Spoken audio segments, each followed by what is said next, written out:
Imagine no lights, no water pumps, no refrigeration of food, hospitals all offline.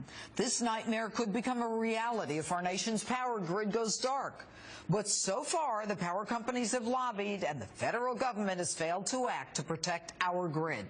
But earlier I spoke with Texas State Senator Bob Hall, working to protect the Texas grid. Take a look.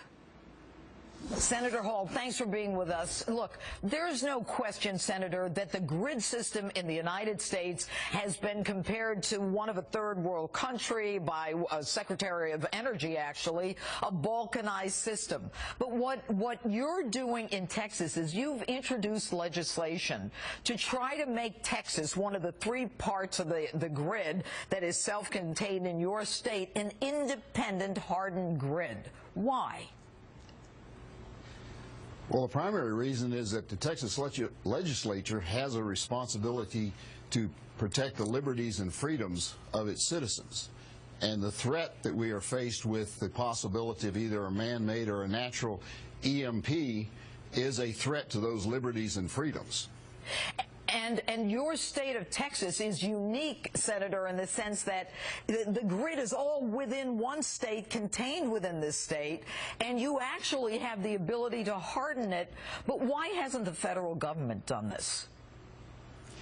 Well, the federal government has, the Congress has made attempts to move in this direction, but the power industry, the electrical power industry, is an extremely powerful lobby, and they have promulgated a lot of myths and half-truths about the grid, and their influence apparently at the federal level is stronger on the Congress up there than the Congress's devotion to protecting the people of the United States.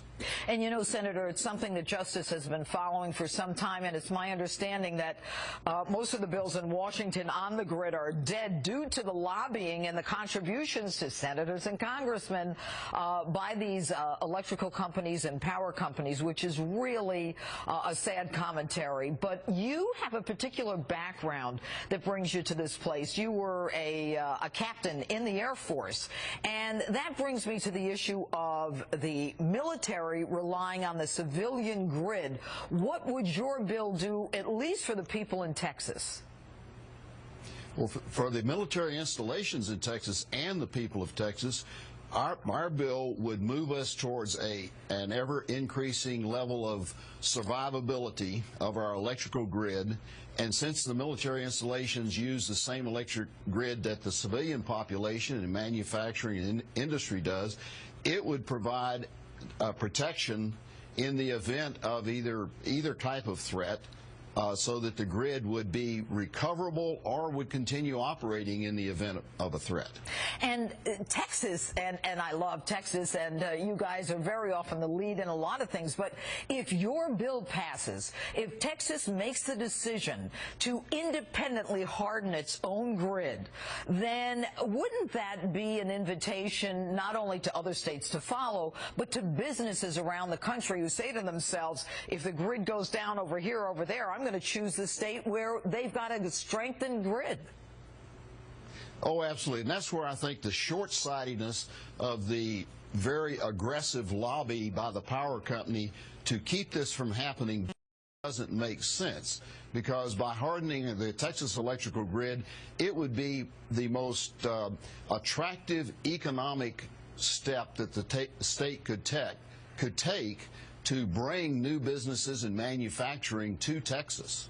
And they say the cost of the federal strengthening of the grid would be $2 billion. What would it be for the state of Texas to strengthen their grid? Well, it's probably about 10 to 11% of that, so we're talking something between $200 and $300 million. Well, which is really nothing in terms of what it would save, both in terms of human lives as well as the military, as well as business in Texas. When is this happening, Senator? Quickly. We have a bill has been heard in committee, and we're hoping to have a vote in committee on Tuesday of this week. Senator Bob Hall, congratulations on this, and we're going to follow this. Thanks for being with us. Thank you for having us. I appreciate your interest.